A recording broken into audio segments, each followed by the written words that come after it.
নমস্তে মিত্রগণ, সবাইকে রামনবমীর শুভেচ্ছা অভিনন্দন।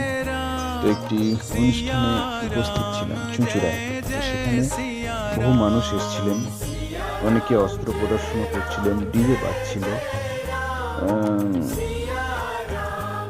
তো এই যে ডিজে, মানে আমাদের ধর্মের শিক্ষা কি?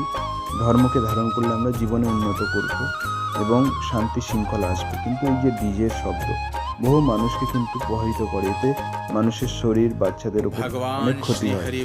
তো এইগুলো আমাদের একটু ভাবনা করতে হবে, চিন্তন করতে হবে যে আমরা কি শুধু মিছিল নিয়ে যেতে পারতাম না?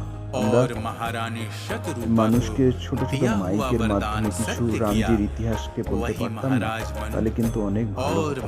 কারণ রামজি সম্পর্কে মানুষের মধ্যে অনেক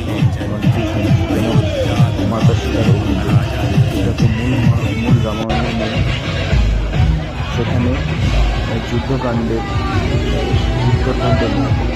এবং অগ্নিতে প্রবেশের কোনো ঘটনাই ঘটেনি। মূল বাল্মীকি রামায়ণ পরবর্তীকালে মিলাবাস করা হয়েছে, এমনকি মাতা সীতাকে বনবাসে পাঠানো হয়েছে আবার।